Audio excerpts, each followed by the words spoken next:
What's up, guys? We're the Doom Buddies. My name's Erin. And I'm Kate, And we are spooky besties. bringing you all the Halloween Horror Nights lore. Yes!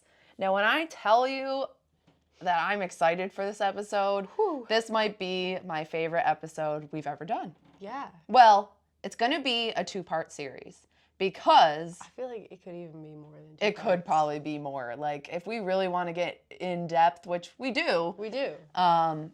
Yeah, so I guess we're gonna see. But as we were looking all of this up, it was getting overwhelming where we're like, there is so much to go over. There is. That we could do like a 3-part series. So we'll see. We're gonna say 2 parts, but We could probably do an episode on each thing, honestly. for real. It's so much information, and it's a lot of stuff that people definitely don't know. Like, even super fans like we are, like, I learned a ton even just in the small amount of research that I did today, and there's always more. Yeah, it's insane. So we're just going to kind of preface that Halloween Horror Nights is one of our favorite events of the year, if not our favorite. We are big into spooky stuff. We're big into horror. And if you don't know what Halloween Horror Nights is, I'm guessing you probably do. But it's an event that is held at both Universal Studios Florida, Universal Studios Hollywood, and also Tokyo and Singapore, right? Yeah. So it has grown massively, massively over the years. And the lore is incredible. So that's really what we're going to be going over. And soon to be Vegas. Oh my God, yeah. Yes. Which is going to be Horrors Unleashed in the Las Vegas area, year-round HHN. So most towns have their own little haunts. Like here in Buffalo, we have something called Fright World. Yep. So I'm sure wherever you're from has something similar. Yes. I don't want to compare it, but if you can't think of what Horror Nights is, just fathom that on a very large scale, a larger budget too, for sure. Yeah. So there's been videos that creators have made about, HHN through the years, how it's changed, whatever. We are strictly going to talk about the lore, the storytelling. We love the lore. Yes. So I will also say that Universal Studios is amazing with their storytelling. Oh my God. And the more that you look into what the lore of HHN is, it's amazing. Yeah. So it's so creative. Yes. And they've been able to weave this story through the years. We're on year 34? Yeah. 34 years of this. And not to say that every year has been as in-depth with their storytelling, but there's a connecting theme all throughout. Like, just wait. You'll see. So we took it upon ourselves as the Doom Buddies to have one place where you guys can go to hear the full story of just the lore of HHN. Yeah. So we're going to go in timeline. So not necessarily year by year. Right. But in the start of the story to the end of the story, or at least the end of where we are right now. Yeah. So I guess I'll start. It all starts with fear. So you will see throughout this story that fear orchestrates everything. Fear is its own entity, not just the feeling of fear, but fear itself. Yes. So you're going to be hearing us really get into the storytelling mindset. Yeah. So if I get into voices that, it'll probably happen. Also, you'll have to excuse that my nose is very congested right now. You could probably tell. That's okay. It's, it's that time of the year. All right. So fear, also known as Andaru. You may have noticed that I said Andaru, but the actual name is Adaru. I wrote it down both ways in my notes and was reading off the wrong spelling during recording. We pondered several fixes, even re-recording the entire video, but we wanted to retain our spontaneous takes. Thank you for your understanding. The Sumerian god of fear. has been the mastermind behind all the lore of HHN. The ancient god possessed workers at Universal to create the very first event, which was then called Fright Nights. Fright Nights. You gotta pop in the comments and let us know if you went to Fright Nights. Yes. And I'm very jealous that you did get to do that. Listen, if I could go back in time, I think if someone were to ever ask me that question ever again, if I were to go back in time, it would be to go to the original Fright Nights. Oh, yes, yes. Do you remember, I'm going to get sidetracked already, but did you, in your research, did you see how they used to like put the person in the like casket with the rats on them and like the... Yes. Dude. I want to be that. I want to go back in time and I want to be the rat lady in the casket. You can do that. You can absolutely do that. I probably won't, but you could do that. But yes, I would go back in time and want to go through every single year of HHN. That's for sure. Yeah. So, influencing events through an old lantern kept in the Universal Studios Art and Design Department, Fear had been slowly using others to prepare for his eventual return. Egyptian wall paintings depicting 5 men standing around a lantern and dressed to represent the demons of Andaru. This represents the 5 heralds Fear appoints to help bring him into the physical world. So we will talk about who those 5 heralds are. Ancient scrolls reveal every 5,000 years, these 5 demons take form and claim souls in preparation for the arrival of Andaru, or, translated from Sumerian, Fear. For when the demons have claimed enough souls, Andaru will reveal himself and bring hell with him. Hell yeah. So we end up finding out, and we'll go through each of these in time, but his 5 heralds were appointed: Jack, the clown, representing chaos; the caretaker, death; the director, sacrifice; the storyteller, legend; and the usher, vengeance. Oh. So these 5 heralds are who usher in Andaru and brings him into the physical world. That's so cool. Like, just that in itself. I know. It's just so as good. The basic just intro here of like, that's chills. already enough storytelling that like blows everything else out of the water. Right. So as we go in through these stories, just remember, keep that in the back of your mind, that fear is what's orchestrating all of this. Yeah. Yes. So now, like I said, we're going kind of chronologically in the story. It leads us to the story of Dr. Oddfellow and then eventually Jack. So you can start with that one if you'd like. And it's interesting because, like you said, we're doing it in the history order, not necessarily the order that they came out in the parks. Exactly. Because when we talk about Oddfellow, like, he's so new. Yes. He's relatively, he is new. He's a new character. Yes. And holds a lot of significance in the lore of... He does. Of the other icons. Yes. Like Jack being like the most popular icon that they've done. Yes. And this says here too that Oddfellow himself is used by Andaru to do his bidding, yet on his own quest for ultimate power and immortality. However, he runs into what will be an eternity-long rivalry with Jack the Clown. So get into it. Get into Dr. Oddfellow. So in the 1920s, Dr. Oddfellow ventured into an uncharted jungle known by superstitious travelers as the Jungle of Doom. Sounds like Indiana Jones. It does, especially because he finds a crystal skull. Yeah, right. Temple. So hello, hi. Yeah. Love it. The crystal skull gives him powers over the souls of the living. Using the skull, he twisted the flora and fauna of the jungle into his own abominations, leaving them to guard the temple and attack any who approached. It is implied that this was the skull that would eventually sit atop his cane of souls, which we've seen him wielding. Right? Yes.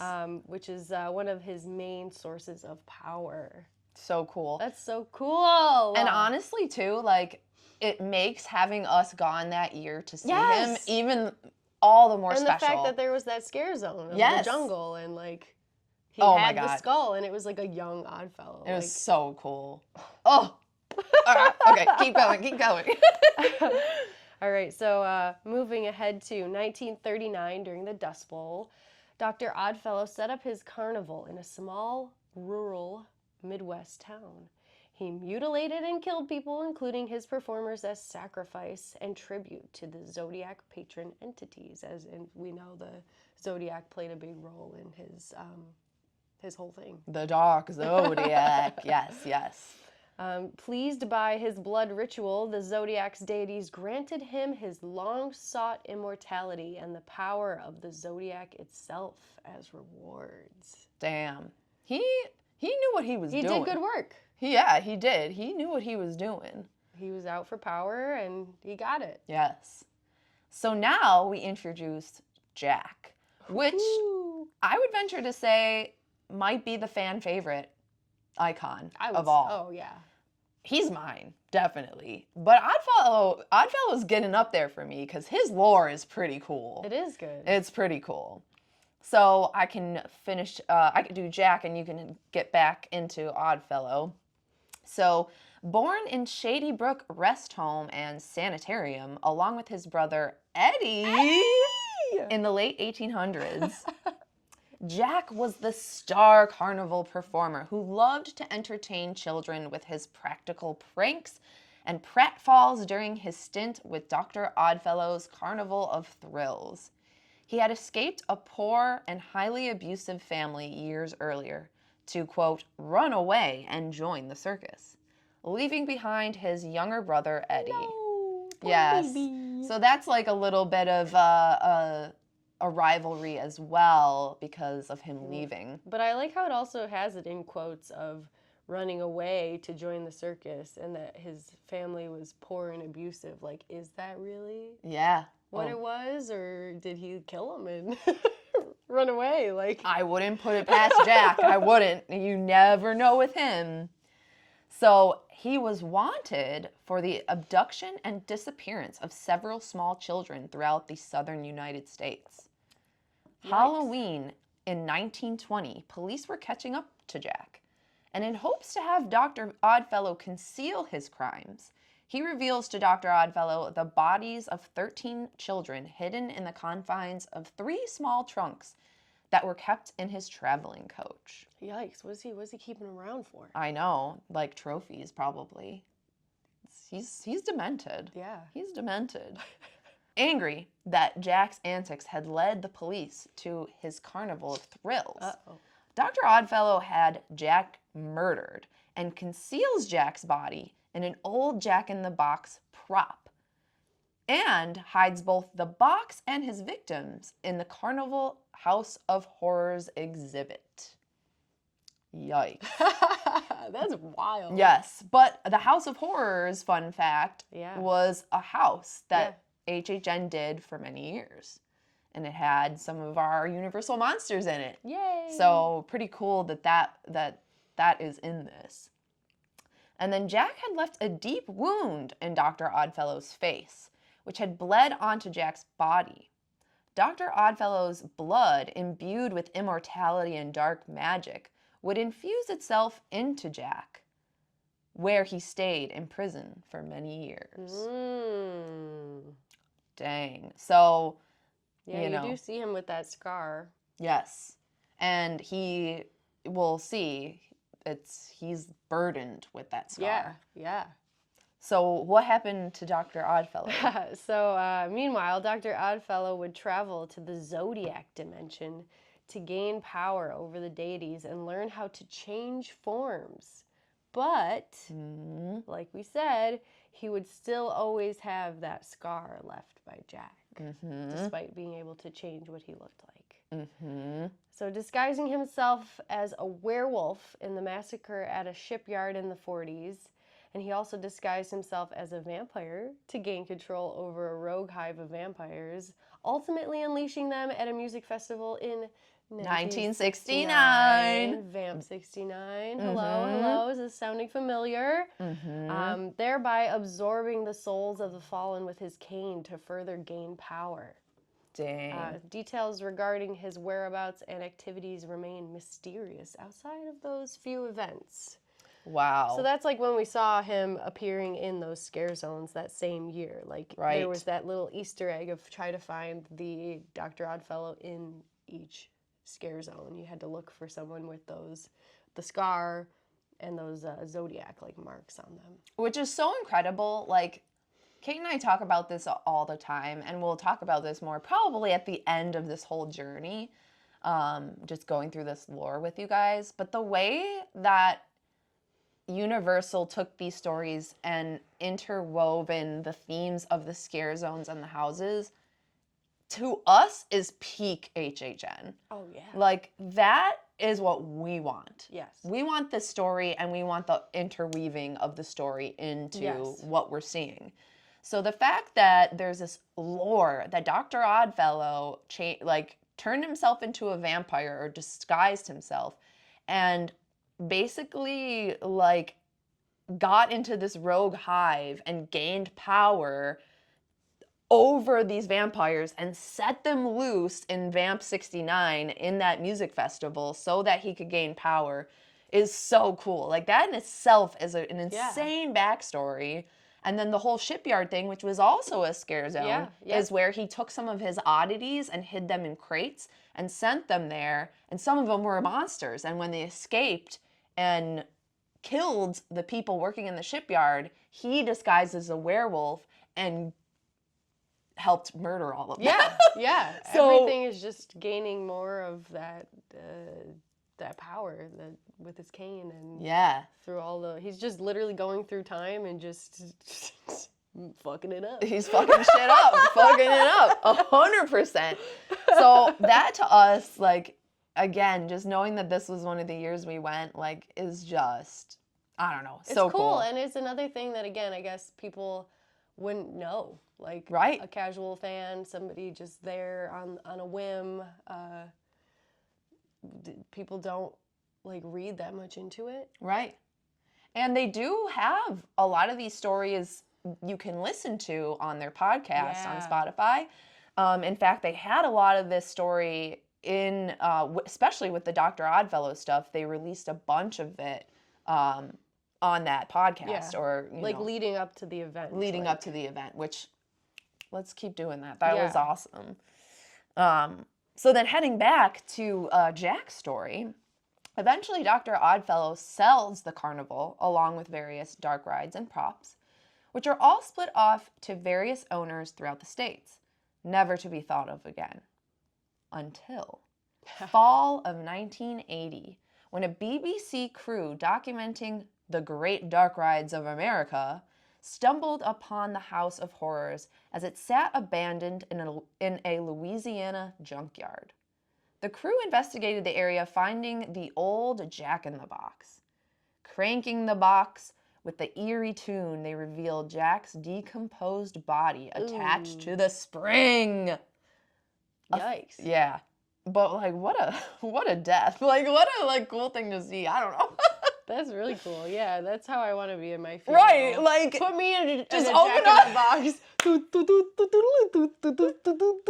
That's our casket. Woohoo! And it's You and I are gonna be together. Well, it'll just be our bodies, like. Oh my god. Oh my god, we're weird. Okay. A thorough police investigation was conducted, finding the bodies of the 13 missing children and sent them, along with Jack, to Louisiana coroners. However, midnight on Halloween, the van carrying the box containing Jack disappeared into the Louisiana swamp in a freak accident. Freak accident, in quotes. End quotes. Later that week, the bodies of the BBC cameraman and host were found as victims of a grisly and unsolved murder.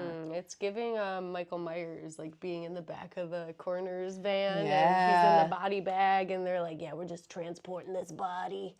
Don't even worry about it. He's dead. What could he do? Yep. And then, And dead.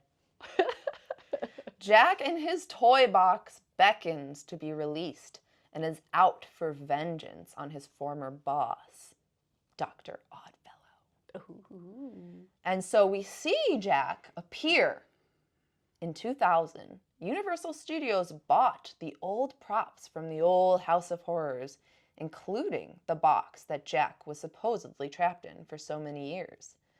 An unsuspecting Universal employee went to test, poor soul, went to test the validity of the legend, and Jack was unleashed on the unsuspecting Halloween Horror Nights guests for the first, but certainly not the last time.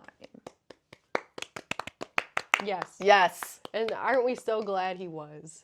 I am thrilled, genuinely. I am so glad that they came up with Jack. He's great. And, you know, a clown is, you know, whatever, right? I guess. But, like, he's great. And major props, of course, to his performers. Oh, my Like, God. They bring him to life. Yeah. And they say that a lot of people who perform as Jack also perform as Beetlejuice. Love, yes. Which, again, they both are so animated, so creepy, and, you know. But lovable. But lovable, 100%. And I'm so glad that we got to see him, too. Because, Yes. like, obviously he was really big, like we'll mention in the early 2000s. Like, that's when he was about, and he was around a lot back then. Mm-hmm. And then went away for a while. Like, we saw kind of a decline in the icon in general. Right. So I was glad that we did get to see him. Because Oh my God. I remember seeing him, like, in marketing and whatever, like, way before I was ballsy enough to go to Horror Nights. Right. And being like, oh, that's the guy. That's him. That's him.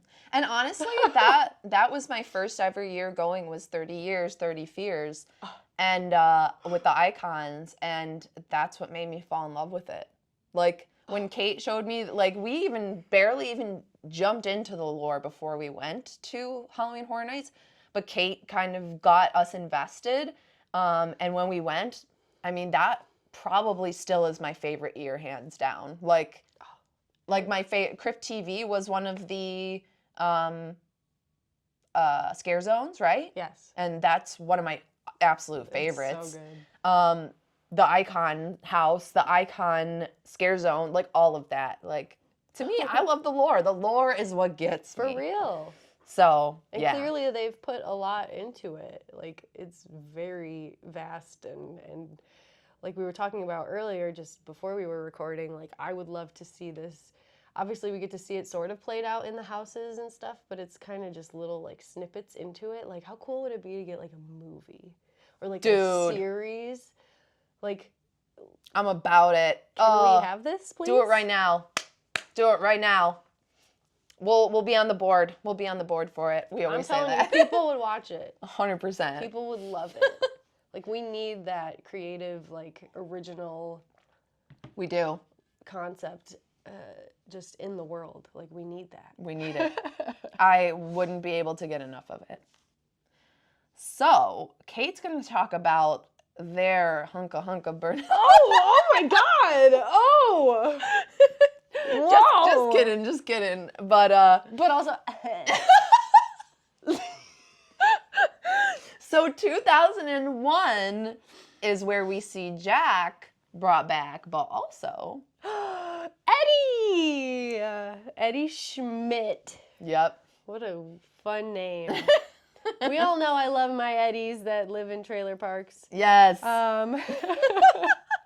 So Eddie is Jack's brother. He's portrayed as having been overly obsessed with 80s slasher horror films, particularly ones featuring chainsaw-wielding maniacs such as our lovely friend Leatherface in the Texas Chainsaw Massacre. Mm-hmm. In his trailer park, young Eddie set up a haunted house event. How cute. I did that, fun fact, as a kid. Did Me you? and my neighborhood friends, we would set up a haunted house in their front yard. I love and that. We would miss out on trick-or-treating ourselves so that we could scare people. I love that. I love that so much. That is what I would do. I would love that. And we did, and we were little teeny tiny elementary school kids that That's scared so people. cool. So fun. Oh my gosh. So they, where was I? Okay. A group of teens set fire to the trailer park as a prank, leaving Eddie trapped and disfiguring his face and hands with severe burns.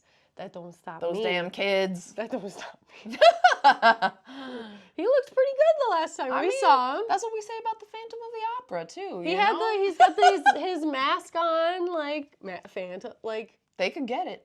They could get it. 100%. I'm telling you. I'm with you. When we saw He them, still got them muscles. Oh my God! Go Google it. Oh my God. This is just turning into thirsting over HHN icons. It's Change fine. the title. Hey. Clickbait. We're gonna be real, they know. They come here for the realness. Okay. So Eddie ended up opening his own version of Jack's Funhouse called Run.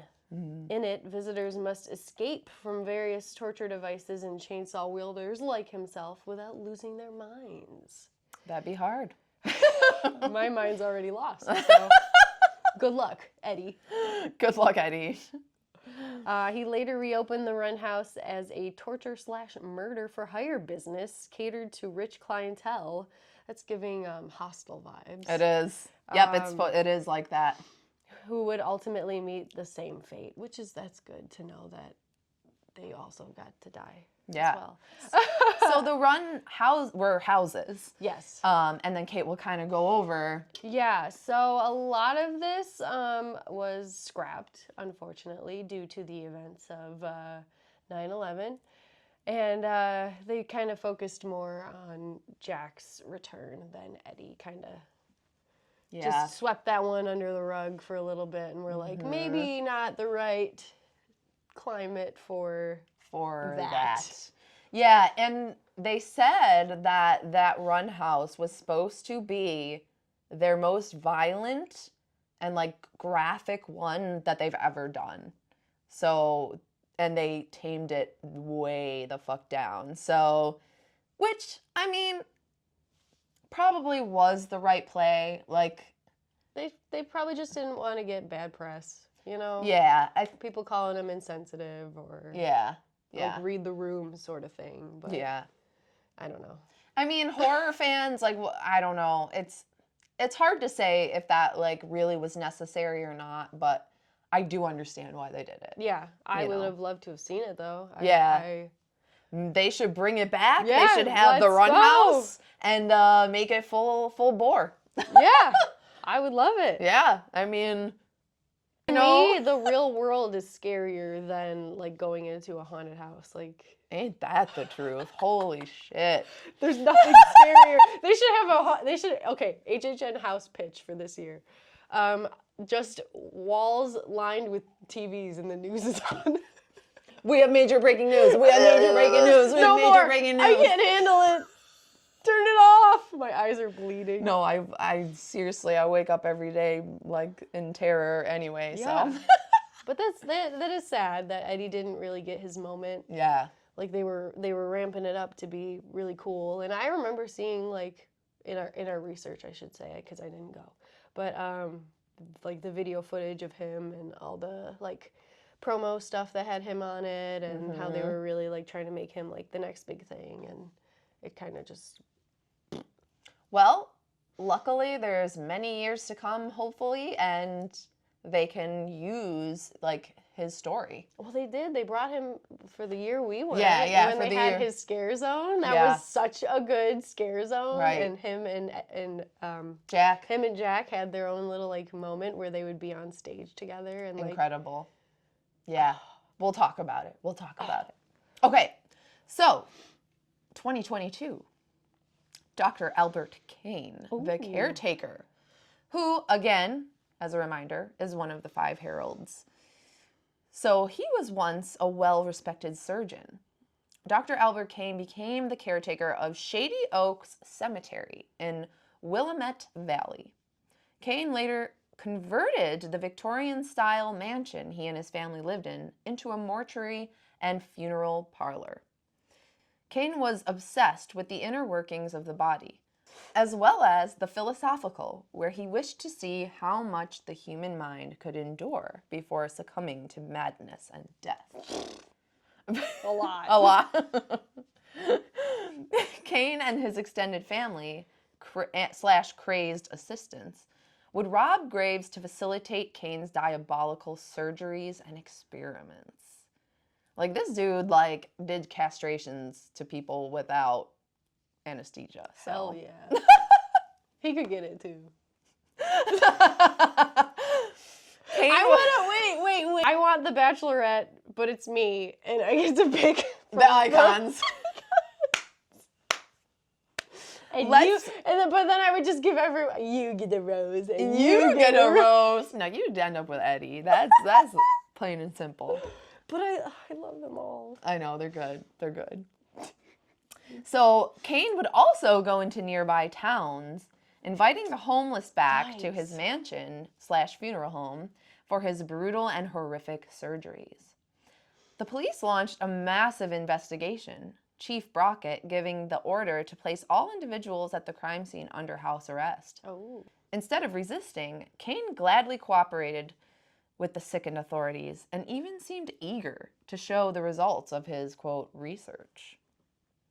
Local townspeople comprised of the victims' families formed a mob and set fire to the Victorian mansion with the Kane family inside. Police, however, could not find the bodies of Kane or his family members, except for his daughter Cindy. Oh. But they did find miles of underground tunnels helping in their work of stealing bodies from the grave. It is not confirmed if Kane is undead or if he survived all this time. Oh. So, yeah. And in this year, in particular, the theme where he is the icon, he unleashes darkness upon the islands of adventure with the help of his god, Andaru. Love. That's so cool. So Andaru uses him as a herald, but he that whole year he's ushering in darkness into the islands of adventure, which again is so cool that they had done it in the Islands of Adventure. They did it in the Islands of Adventure. They did it in the studios. They did it in both. That's wild. It's crazy. Bring that back. I know, yeah. Like, maybe that would really help with crowds. But I digress. The director is next. Oh, we like the director. I do. I don't know. I like them all. I really, like, I think they all have such a cool concept. They do. So...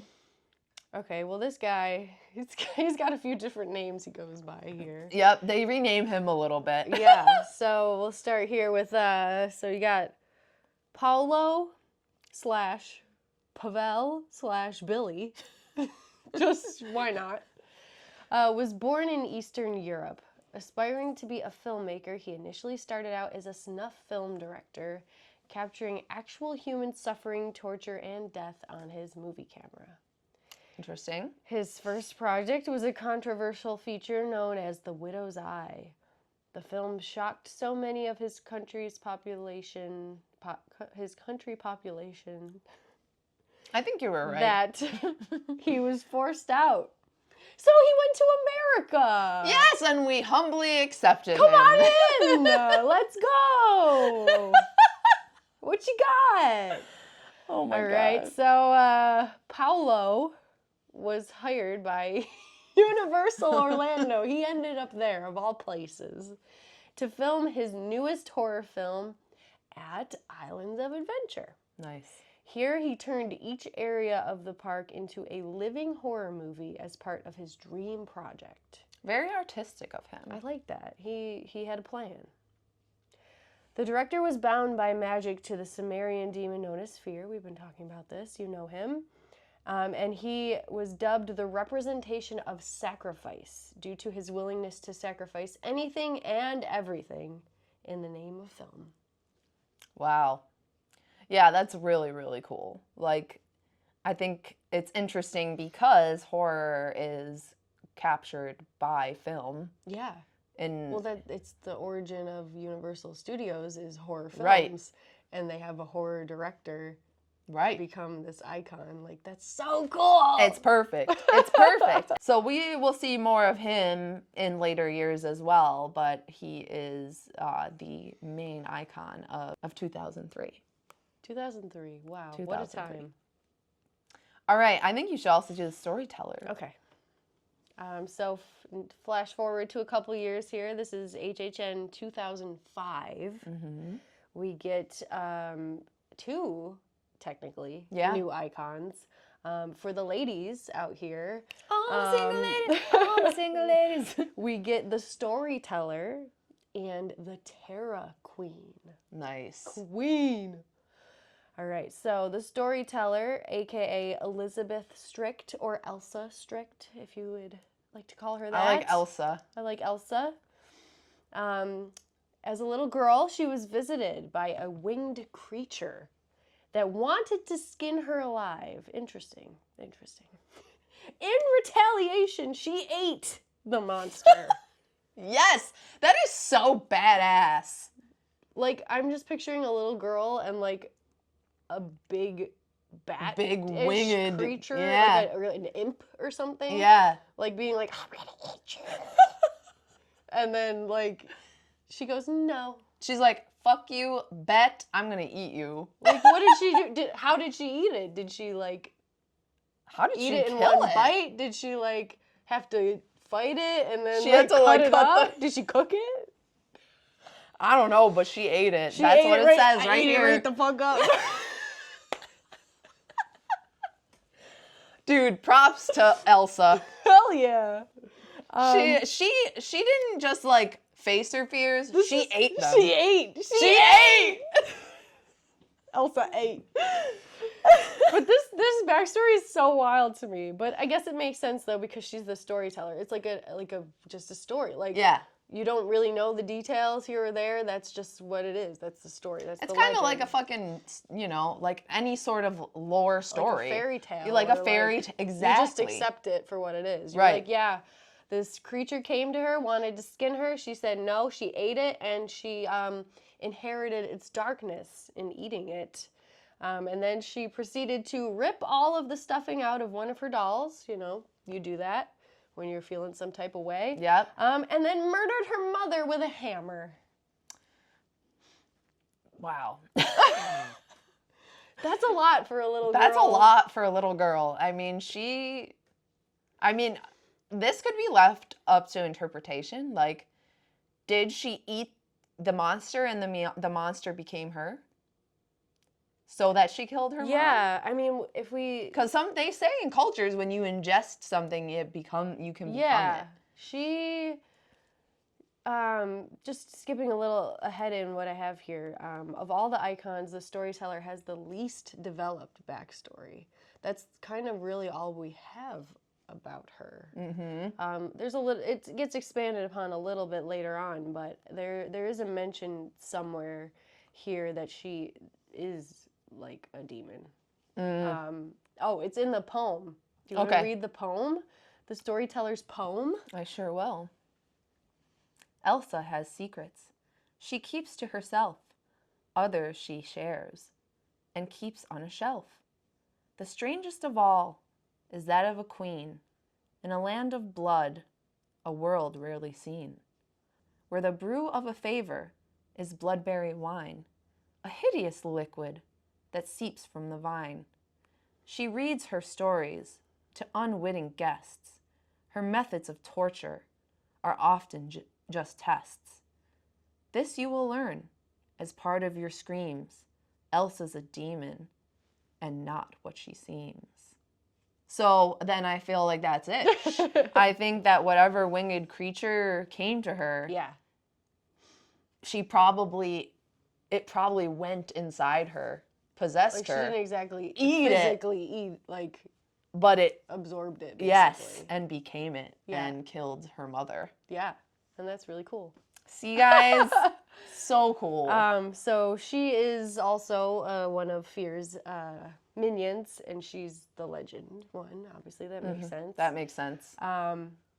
And in her little poem that we just read here, you know, it mentions our other icon of this year with the Terror Queen. So the storyteller's role with fear was to transport guests into this landscape of this story that she was weaving, called the Terra Cruntus? Terra Cruentus. Cruentus? Is that how you say it? Terra Cruentus. This is horrible. We should know how to say this. I mean, we don't speak Latin. Yeah.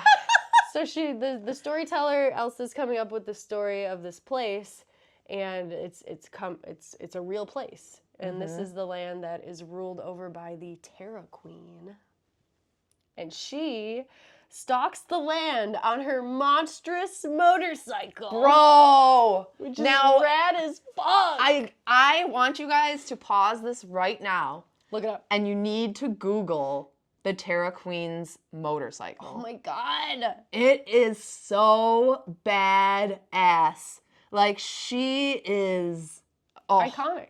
That's why she's an icon. Hello. Yeah. It's, look it up and then come back. Yes. Pause and resume.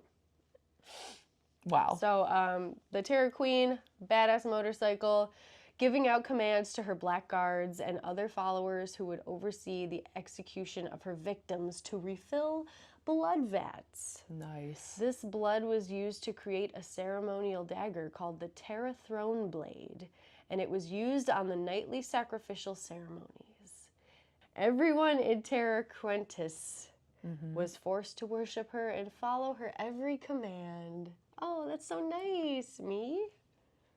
Could that be me? Dream job. The Terror Queen was cruel and heartless. She couldn't speak, only making hissing, growling, shrieking, and roaring sounds. That does sound like you. Yeah, it does. So she has a little, like, interpreter, her little, like, henchman. His name is Eelmouth. Like Grima Worm Tongue, Eelmouth. You see what they did there? Love it. And he's always close by whenever she starts the ceremony to just be the voice. Nice. The Terror Queen was sacrificed on Halloween night during Halloween Horror Nights Tales of Terror, the same year that she debuted. She went out with a bang. She did. That I guess that proves, like, your loyalty. Like, Definitely. she was all this time doing all these sacrifices, and then in the end they needed her to do it, and she said, okay, bet. Yeah. And she will return. Even though she was sacrificed, she will return, and we'll get into that. But, man, that, like, those two together, wow. I'd like to know how these people sit down on this board of directors or whatever, and they're like, let's come up with a story. Like, I just wish I could be there. It's incredible. I know, I wish they would record that and, like, share it somewhere, like, behind the scenes, like, storyboarding or concept planning of these things. Like, I want to see it. Yeah, me too. So we're nearing the end of part 1, guys. We are kind of closing up. Well, we're getting to the close of the era of the icons until it reaches a point in HHN where they go, a couple years without icons. Yeah. So we'll go into that, but we're going to go into the next 2 significant years with icons. So the HHN Sweet 16 was in 2006. The Lord of Darkness, yes, the Lord of Darkness from the movie Legend. Hell yeah! And his servants unearthed the ashes of Horror Nights to revive Jack, the storyteller, the caretaker, and the director to celebrate Sweet 16. Yes. The storyteller refurbished the Dungeon of Terror, a defunct scary roadside attraction. She and her extended family of rednecks inhabited the attraction, waiting for their next victims. I love how it's always rednecks. Right? Yikes. But, I mean, that is what it is. Kate takes a giant sip. Now, Jack was soon caught by the authorities and committed to the place of his birth, Shady Brook Asylum, an institution that had suffered an inmate escape a few years earlier. Oh. Jack's mere presence seemed to have an adverse effect on the unstable population, who started emulating the crazed clown. Eventually, the inmates started a mass riot, gruesomely tortured the hospital staff and put Jack in charge of the facility. During the chaos, Jack finds records that his former boss and murderer, Dr. Oddfellow, was still alive. Dun, dun, dun. So he's like, yeah, I'm thirsting for blood. I've been dressing for revenge.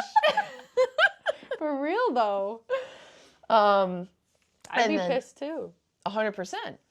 Like, why'd you gotta do that? I came to you to see if, hey, like, I know you're a crook and I'm a crook and the police are after me.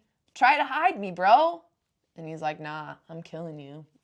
Yeah, I mean, that's a way to tie up your loose ends, right? I guess. But when you're working with, like, the forces of darkness and, like, black magic and stuff, I would be like, I probably would have been a little bit more careful, like, knowing this is not where this ends. Like, I mean, come on. If Oddfellow, like you said, is dealing in the black magics, what's the police gonna do? for real.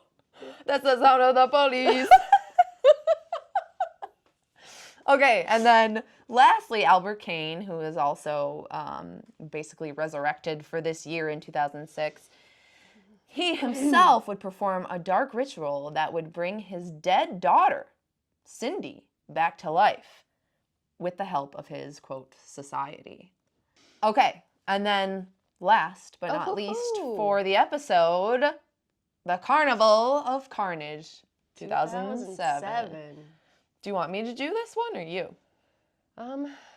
You go ahead. All right. Do it up. All right, I'll do it up. I just want to, before you do it up, I wish I could have been at this one. Me too.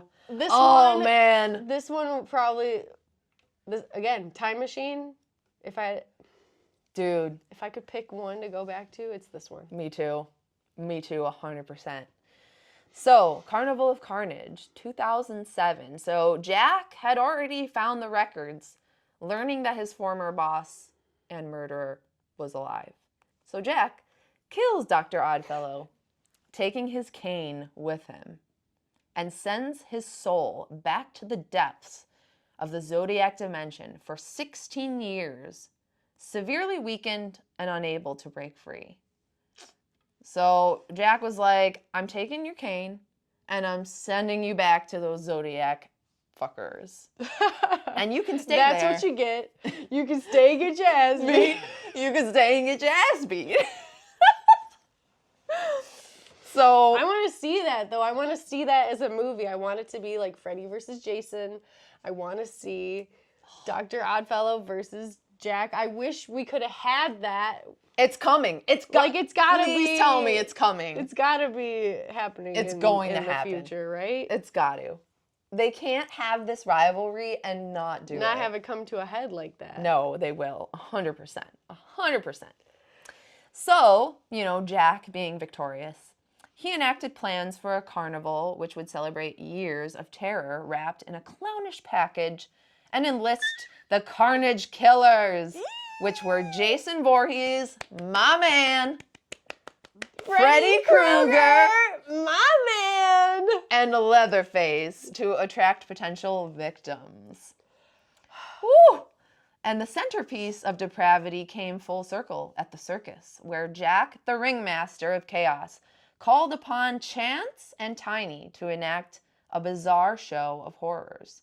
And this was the first year that Chance debuts.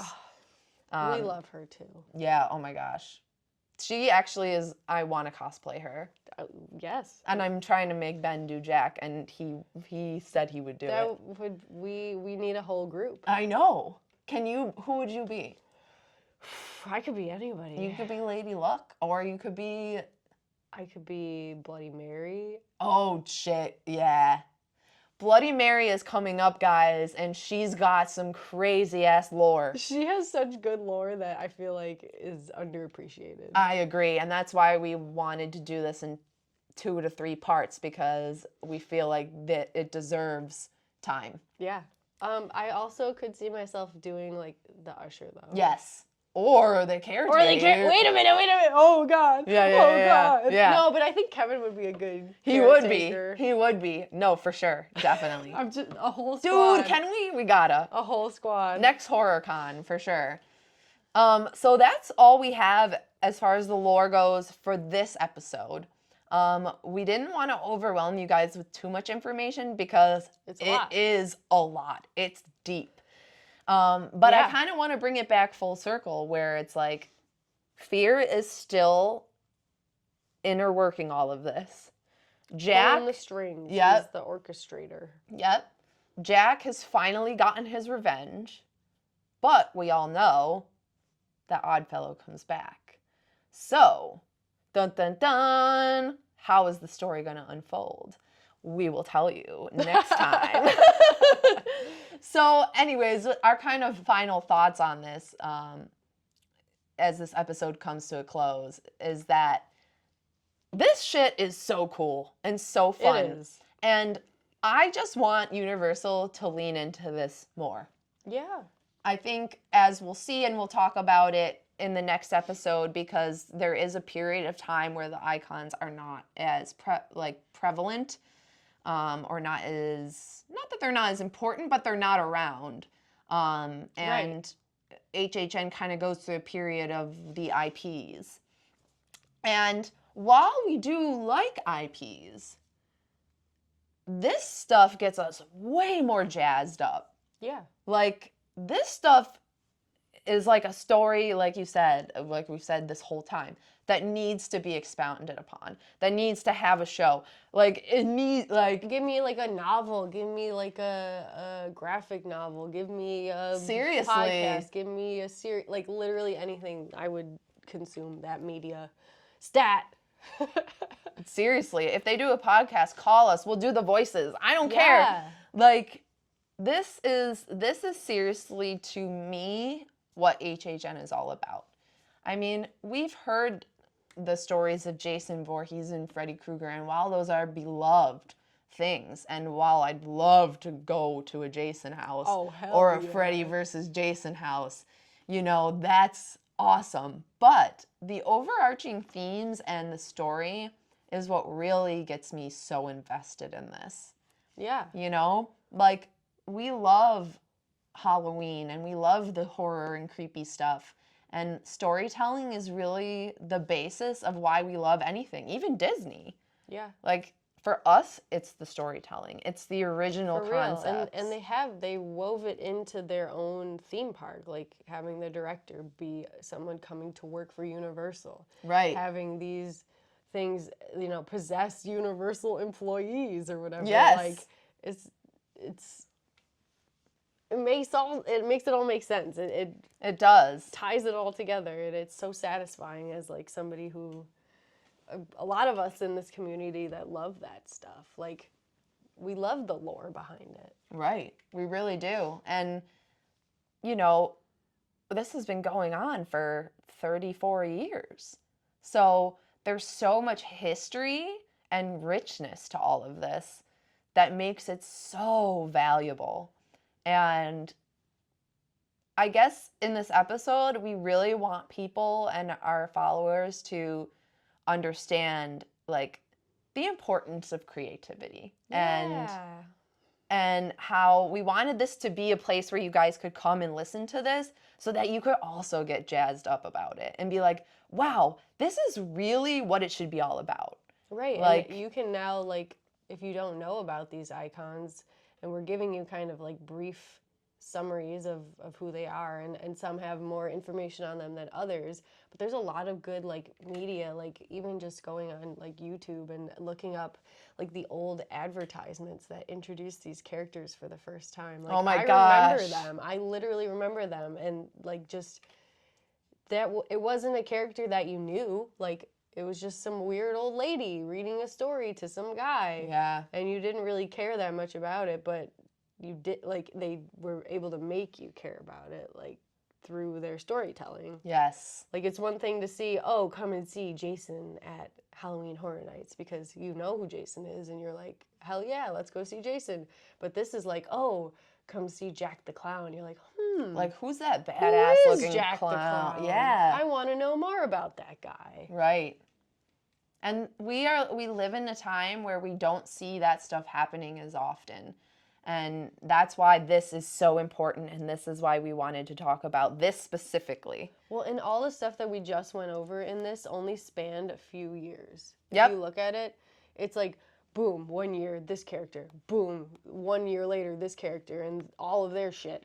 1 year later, this character and all their shit. And this is Yep. only like the span of like, what, 5 years that we've just done right now? Yeah. 6 years or something? Yep. And they had all of that in just All of that. short amount of time. Yep. And there's still more. There's still icons that we still have yet to reveal and talk about. So I hope you guys genuinely loved this episode. This might be my favorite that we've ever done. Just because it's so incredibly exciting and fun to talk about. And I just hope that in the future we will see more HHN lore and that it will tie in. Yeah. And who knows, maybe Bring they'll back have more. the other icons. Bring them back. Right. I don't think anybody would be sad about seeing these characters again. I don't No. think anyone would sit here and go, "Oh, you're bringing back the director again." Like, no. I'd be like, "Hell yeah, let's go!" Definitely, definitely. So guys, thanks again for watching / listening. Tell us your thoughts. Have you heard any of this before? Yeah, who's And- your favorite icon? Yeah, who's your favorite icon? And what are you looking forward to in the next episode? Who do you want to hear about next? We got you covered. We hope you guys stay spooky. Have a great night. Later.